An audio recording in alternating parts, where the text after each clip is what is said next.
Fala palmeirense, Alviverde Podcast na área. Deixe seu like e ative as notificações. Fim de ano, né? Geralmente é sinônimo de festa, de retrospectiva, mas no futebol a gente sabe que essa calma é só aparente.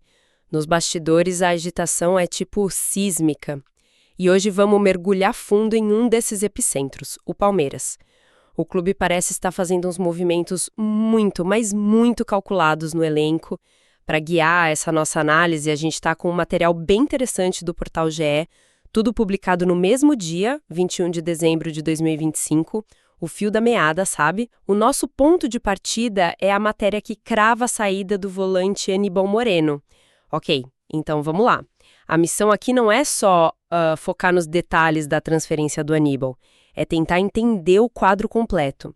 O que essa movimentação, quando a gente junta com as outras notícias do clube que saíram no mesmo dia, o que isso revela sobre a estratégia do Palmeiras para a próxima temporada? Parece uma peça de um quebra-cabeça bem maior. E acho que um bom lugar para começar é o lado humano, que às vezes a gente esquece no meio de cifras e táticas. A fonte traz uma declaração do próprio Aníbal Moreno, e o tom é bem claro. Ele descreve a ida para o River Plate como a decisão correta para ele, para a família e para o futuro. E ainda completa dizendo que está muito ansioso para começar o ano. É uma fala que soa, sei lá, tranquila. Um ciclo se fechando bem. O fascinante aqui é a construção dessa narrativa. A declaração dele é muito bem pensada. Não transparece nenhum tipo de atrito, sabe? Não soa como um jogador insatisfeito forçando uma saída. Pelo contrário, né? Pelo contrário. Passa a imagem de uma escolha de carreira ponderada, madura, e isso é extremamente positivo para todo mundo. Para o jogador, que sai pela porta da frente, e para o Palmeiras, que evita aquele desgaste público e consegue conduzir a negociação com mais calma. Preserva a imagem. Faz todo sentido. E essa imagem de bom ambiente, de saídas amigáveis, é algo que o Palmeiras parece cultivar. Isso deve ajudar na hora de atrair outros jogadores também, não? Os atletas conversam entre si, sabem onde o tratamento é sério, sem dúvida. É um capital que não é tangível, mas tem um valor de mercado gigantesco. Um jogador de alto nível vai pensar duas vezes antes de ir para um clube com um histórico de saída conturbada. E essa tranquilidade na fala do Aníbal, com certeza, facilitou a negociação em si. E essa ideia de uma saída amigável deve ter sido crucial na negociação, né? Porque, pelo que a fonte indica, não foi um sim de primeira. O River Plate tentou uma abordagem diferente no começo. Exato. A primeira investida do River foi mais cautelosa. Eles propuseram um empréstimo com opção de compra. O famoso test drive. Isso. É uma fórmula comum, diminui o risco imediato para o comprador. Mas o Palmeiras foi muito assertivo na resposta. Bateu o pé, né? A matéria diz que a diretoria foi taxativa, recusou de imediato e mandou recado que só liberaria o jogador com venda em definitivo, sem conversa. E essa firmeza deu resultado. O River entendeu o recado, voltou à mesa e aí sim, colocou os números que o Palmeiras queria ouvir. A proposta final, que foi aceita, foi de 7 milhões de dólares. O que dava na cotação da época uns 38,7 milhões de reais, por 100% dos direitos dele. 7 milhões de dólares? Olhando de fora, parece um bom dinheiro por um volante de 26 anos. Mas, na prática, o que esse número significa para as finanças do Palmeiras? Foi um bom negócio mesmo. Foi um negócio excelente. E a chave para entender isso está no histórico da transação. Os mesmos 7 milhões de dólares foram o valor exato que o Palmeiras pagou para tirar o Aníbal do Racing, da Argentina, 2 anos antes, lá no final de 2023. Espera aí, então eles venderam pelo mesmo preço que compraram? Exatamente. Do ponto de vista contábil, é uma operação de recuperação total do investimento. Eles tiveram um jogador titular, importante na rotação do elenco, por 2 temporadas inteiras, e no final o dinheiro investido voltou integralmente para o caixa. É quase como um empréstimo de luxo de graça. É isso. E a fonte ainda faz questão de frisar, não tem nenhuma compensação com os jogadores do River vindo na troca, o que torna a transação financeiramente muito limpa. Empréstimo gratuito é uma ótima forma de ver a coisa pelo lado financeiro. Mas não existe um custo esportivo aí. Perder um titular, um jogador com 117 partidas pelo clube como ele tinha, nunca é simples. mesmo que o dinheiro volte para o caixa. Essa é a pergunta fundamental. E sim, claro que existe um custo esportivo. O Aníbal Moreno não era um jogador qualquer, ele tinha uma função tática importante. Era um pilar na contenção do meio-campo. A perda dele em campo é real. A questão é o cálculo de risco que a diretoria e a comissão técnica fazem. Eles parecem ter pesado os prós e os contras e concluído que a recuperação integral do investimento, nesse momento, superava o impacto técnico da saída dele, principalmente se ele já tem um plano para substituí-lo. E esse plano parece ser a chave de tudo. Porque essa venda, como a gente falou, não é um fato isolado. E se a gente olha para as outras notícias do mesmo dia, o quebra-cabeça começa a se montar.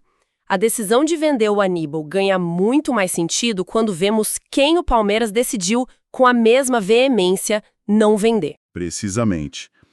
A mesma fonte, o GE, informa que o clube recebeu sondagens importantes por 2 jogadores cruciais, os atacantes Flaco Lopes e Vitor Roque. A resposta do Palmeiras, segundo a matéria, foi completamente diferente da postura no caso do Aníbal. A diretoria fechou a porta. E não foi um fechou a porta sutil, foi uma decisão de estratégia mesmo. A matéria deixa claro que o clube considera essa dupla uma peça absolutamente fundamental, inegociável para 2026. Se a gente conectar isso ao quadro geral, a estratégia se torna cristalina. Vender o meio-campista titular, recuperando 100% do valor, e, no mesmo momento, se recusar a sequer ouvir propostas por seus principais atacantes, isso demonstra uma hierarquia de prioridades muito bem definida.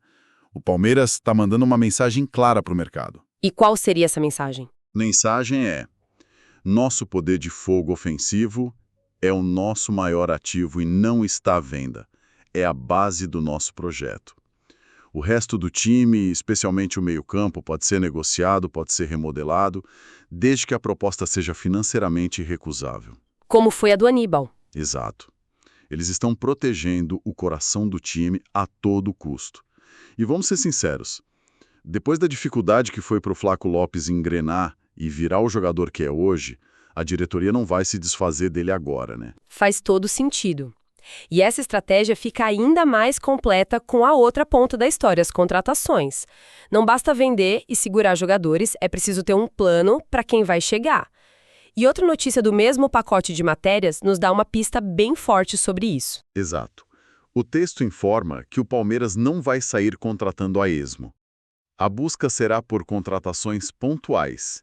E a parte mais reveladora é a diretriz. O clube quer reforços com um perfil Andreas.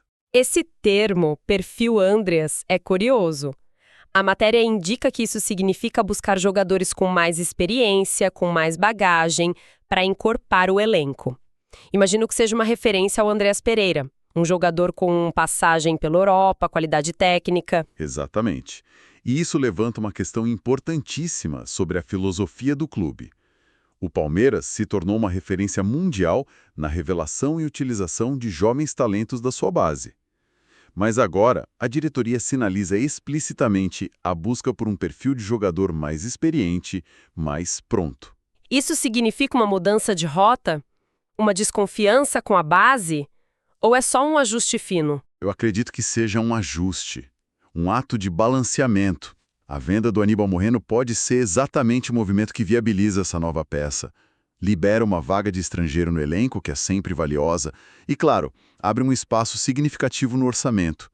A saída de um volante de marcação como Aníbal pode ser o gatilho para a chegada de um jogador com essas características do perfil Andreas. Alguém que talvez adicione mais criatividade, um controle de ritmo diferente, um passe melhor. Isso.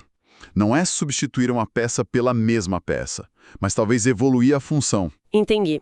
Então, enquanto o clube se movimenta para remodelar o meio-campo, ele se apoia em pilares muito sólidos em outras áreas. E falando em pilares, eu vi um dado nesse material sobre o Gustavo Gomes que me pareceu inacreditável. É sério isso. Que ele é o jogador com mais minutos em campo no mundo todo desde 2020. É um dado impressionante, não é? A fonte confirma, superando nomes como Harry Kane, Mbappé, Bruno Fernandes, jogadores que parecem estar em campo toda semana. O Gomes tem mais tempo de jogo que todos eles. Cara, isso é muito mais do que uma curiosidade de almanaque. O que isso nos diz sobre o Palmeiras de Abel Ferreira? Diz tudo. Esse dado revela a importância vital, quase estrutural do Gomes para esse time. Ele não é apenas o capitão ou o melhor zagueiro.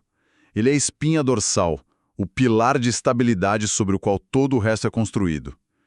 Enquanto o meio-campo pode ser visto como uma área mais fluida, onde o clube pode fazer ajustes, a base defensiva personificada no Gomes é o elemento inabalável. É a rocha da equipe. Exatamente.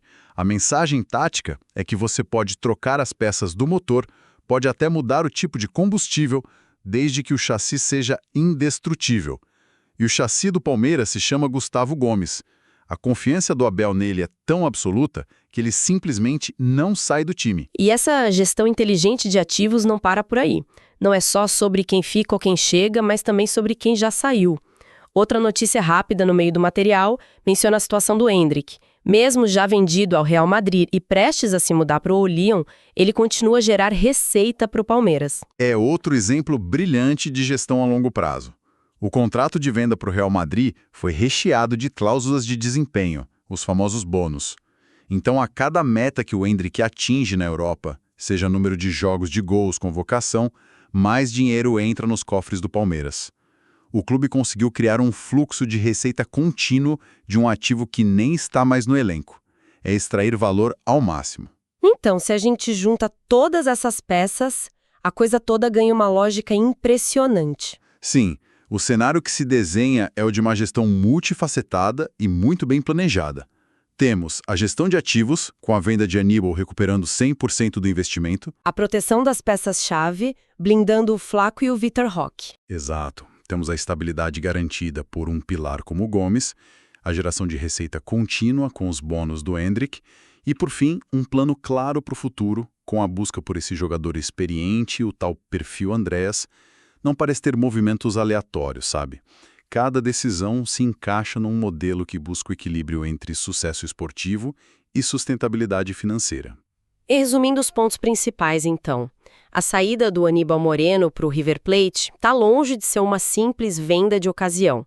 É uma decisão estratégica, financeiramente muito inteligente, que se encaixa perfeitamente num plano maior do Palmeiras para 2026.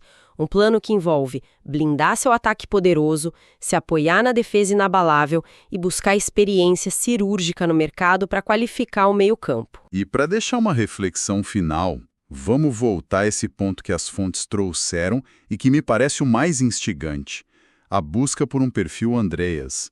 O uso desse termo específico implica algo muito interessante. O clube não parece estar procurando só um substituto direto para a função do Aníbal, a de contenção pura. A escolha desse nome sugere uma evolução para a posição, uma mudança de característica. Uma nova ferramenta para o Abel Ferreira. Exatamente. Então, a pergunta a se pensar é: o que exatamente esse perfil Andréas representa para a comissão técnica do Palmeiras? Seria um jogador com mais qualidade no passe para iniciar a construção das jogadas, quebrando linhas com mais frequência, um especialista em bolas paradas, uma arma que sempre decide jogos, ou um verdadeiro organizador, um maestro que dita o ritmo do jogo? A saída do Moreno, que foi um negócio financeiro impecável, pode ser, na verdade, o primeiro passo por uma sutil, mas muito significativa mudança no DNA do meio-campo do Palmeiras para a próxima temporada.